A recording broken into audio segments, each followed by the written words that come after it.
观众朋友，大家好，欢迎收看客家新闻插枝。台湾的物价在几多年险苦连天，不过香港比人的还高惨漠。照调查，香港人爱50-50-18年能有好买屋。香港已经连续7年是全世界物价最难负担的都市的。物价贵到买唔出水，迄个空间也引来迎合。歌剧啊，梁造师更加是美国强的讲法无。两公婆係摕2平半的蔬菜，喺香港係極平常的事情。不過房地產市場長期唔正常，香港政府也冇解決的辦法。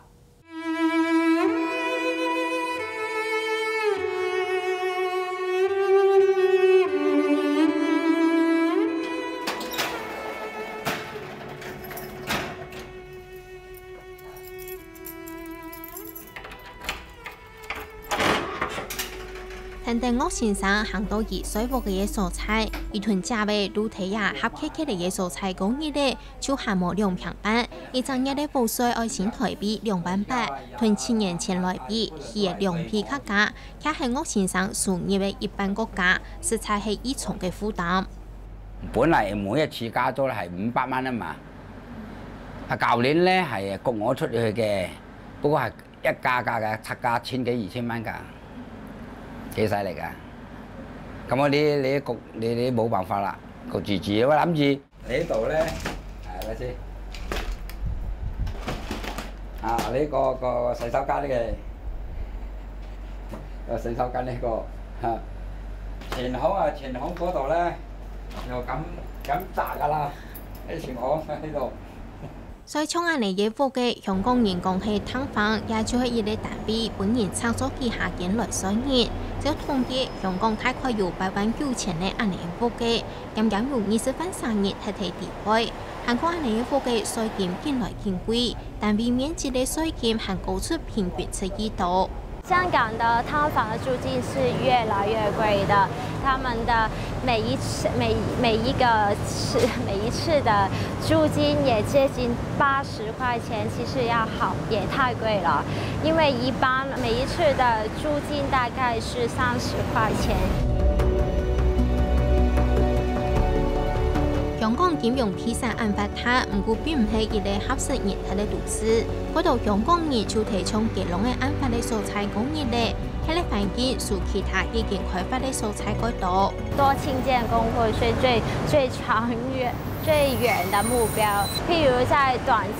時間裡，會不會政府可以給一些租金的津貼？中期的措施，我們會建議就是政府可不可以有一個租務上的管制？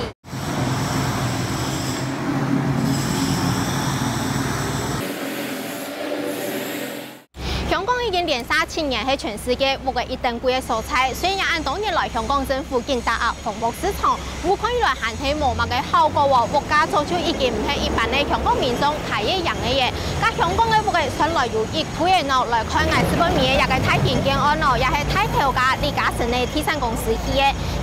2019年為完工，現在出現公開賣價位時間呢，最細最便宜呢就係437平方英尺，外賣1030萬元嘅香港錢咯。按照台灣嘅平數來看嘅話呢，就係模式3平就外賣4120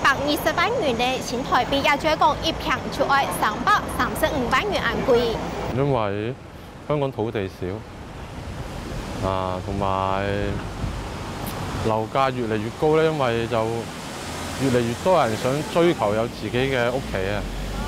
所以就發展商就會越買越貴，越貴啲人就會越想買到。300萬港幣在九龍香港市這些市是只能夠買不超過300尺，也要先付90萬港幣，供30年，都是每一個月都要供1萬多2萬左右。香港嘅物價唔單止貴成咩，還熱氣熱事件，房屋市場唔正常，買得出水嘅人未仲係勞心百度，會好好來利用大概蔬菜。對，因為沒辦法，香港的地方就那麼小，有時候我們還偷偷地利用外面的空間，我就在這裡放個櫃子。可是不用担心的，这个柜子台风天都吹不走，我趴出去把用那个铁丝网把它绑起来。咁樣嚟用土地韓國有熱度微波嘅好本熱氣，而且係香港都市發展最重要嘅議題。唔單淨係鐵鐵燒，那位無按度微波嘅本熱氣下。其實香港有很多可以用的土地，但是政府有沒有好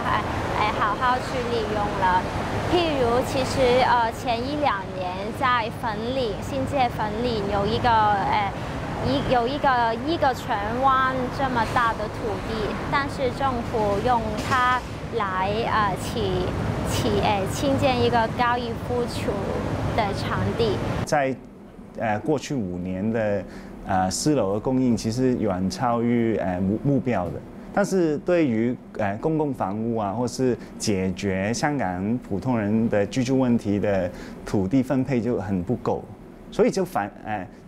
你就可以看得出，其實不是一個供應足不足夠，或者是有沒有土地的問題，而是分配上其實現在是向那個私樓豪宅或者是建商發展商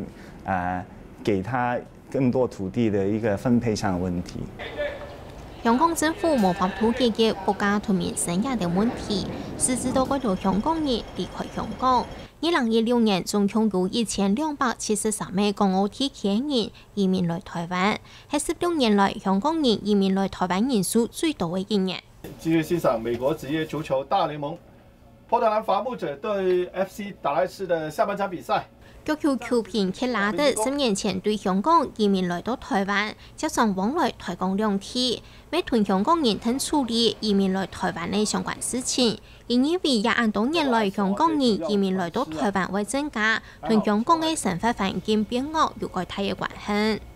我覺得是因為環境問題啊，像那些房價啊、居住環境啊，然後外面的到處都是人啊，在台灣比他們就那個感覺就差很遠，所以令到他們會想離開香港來台灣咯。我自己自問對改變香港的這個方面是有點無能為力，所以我就覺得情況只會越來越差，所以就是沒辦法，就我自己走吧。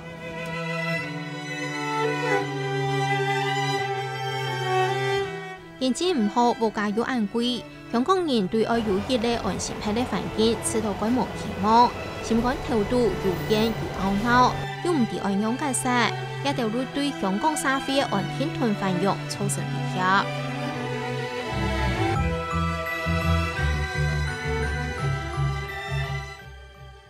台灣2015年嘅糧食自給率係31.37%，唔過假使本做大率來看，青菜水果我哋自給率有87%以上，牛氣也超過80%，水產韓國係超過153%冇。唔過香港青菜嘅自給率甚至連2%都冇，連面積比香港個世界新加坡都有超過4%喎。香港是得講冇農業。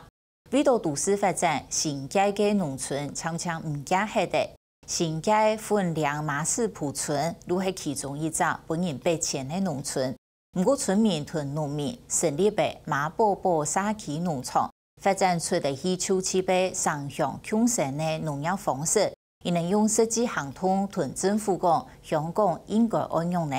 其實無論係喺地也算農業問題，最裡面都係扣連到土地問題。關心土地議題嘅後生人錄製呢一個本土研究社，亦能發現到香港唔係土地不足，係分配唔完。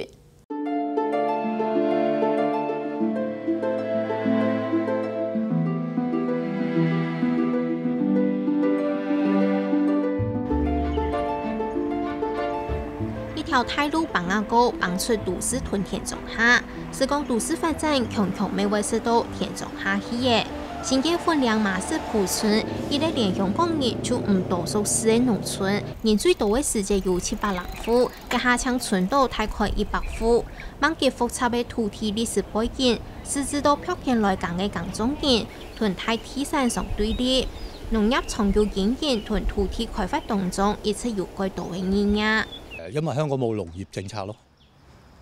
咁佢冇保護我哋農民咯。咁地產商係擁有個土地嘅權，我哋只有使用權。佢話唔租俾你就唔租俾你咯。这个本来是规划是农地嘛，农地是不是等于这个地主把土地卖给地产商以后，这个农地的用途也一定要跟着改变去做这个城市发展呢？其实应该不是这样子啦。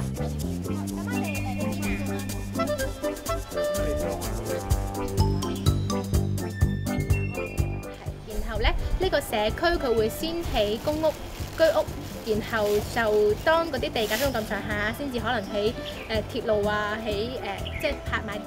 7年前，村民同有多位農民朋友成立馬寶寶社區農場，一方面打造上鄉共同生存的農業方式，一方面打幫辦法通讓民眾來了解土地同生產的過程，將會潛規人同土地的關係。你66蚊，好，我幫你傾呢個，我幫你傾呢個。你14蚊，好啊，你14。熱鬧鬧嘅長菜兼差唔多，馬寶寶社區農場嘅農民師師買嘢出開係香港出產嘅本地菜，必到買一條菜，有人唔顧路條件，甘願爬山用車來到呀。這裡是香港本土的農戶，他們都是自己耕種，所以我比較相信他們。香港長菜刺激率還冇到2%，同20年前來比，持股縮存1股變呢。講亞多就會發展兼容天生嘅香港，農地仲係最先本人犧牲起嚟。其實香港係需要農業嘅，係啦，其實一個自給率都好重要㗎。咁農業其實對香港都係一個有用嘅嘢嚟㗎。咁我哋唔可以傾斜。只在呢度起樓。叉燒飯它會有飯，它會有叉燒，然後通常都會有1-2條菜吧。那麼現在就是那麼一點點的蔬菜你都要拿掉，然後多放2塊叉燒進去。可是你拿碗飯還好吃嗎？你怎麼吃？你健康嗎？所以我們就覺得香港的鄉郊這些地方農地，就像那個叉燒飯的那條油菜，其實是很重要啊。咁所以我哋覺得唔好將農業變成一種劈咗喺度，你隨時可以將佢掃走嘅嘢咯，而係將佢變成城市規劃一個整體香港未來發展嘅一個重要嘅部分咯。如果我哋訂立到人口政策，我哋有食物自給率，咁我哋就可以去傾理性咁樣去傾香港要保留幾多農業。香港政府幾行年前提出新嘅東北發展計劃，規劃有6萬嘅註冊，佢哋到17萬嘅新獅子，不過香港天天冇決策，獅子到天山上有機會通過便宜嘅農地先買下來囤，馬氏鋪村就喺睇安尼嘅情形下，要面對西夏港對台海潮嘅戰爭。香港政府三同意工作係4年上漲3權，香港係為到愛解決香港國嘅唔拉，為到台中利益個不將愛選農地，是知道市民同農民上漲必敗，相互對立，唔應該來怪香港出現一個很怪異的現象，就是政府會偏向去開發一些非原居民土地，開發綠地。開發農地，因為那些成本比較低，而不開發一些中土，或是不會開發一些政府自己手上擁有的土地儲備。無論田種下本人不定愛曬照，也係市區探訪個件性嘅家庭問題，總共就係土地用嘅問題。有一群後生嘅真係本土研究者對各種嘅圖像資料數據研究分析出，香港並唔係土地唔拉，係分配唔均。政府長期變轉地產商，那位獅子到一般市民，而嚟各位無安無樂。最大嘅問題點還係香港都市嘅土地規劃，民眾冇權好參加。香港其實土地就是香港最核心的利益，誰拿到香港的一個土地，其實誰就可以拿到利益和權利。對，所以其實在香港很多一些土地資訊上，很多部分政府沒有公開。其實我們這幾年本土研究社不停地倡議政府要公開一個整全的土地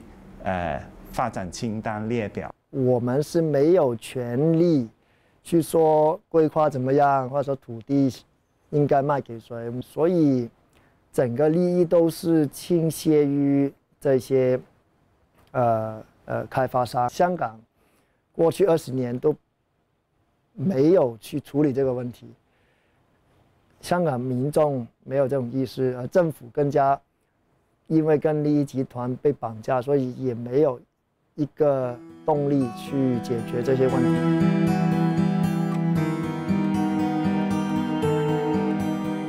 下拍埋嘢天人要到，附近要唔拉，就屯附圈嘅田種下拿來開發，提升農業，做咩農村，以從喺都市發展，嗰輩將愛做嘅事情。土地開發同農業等唔辦嘅對立同矛盾，其實係因為香港政府唔公開嘅土地規劃能會安呢，使有香港人感受到對土地嘅分配而有爭議，自家有權利來參加規劃，就唔會變做一個都市行嘅難民。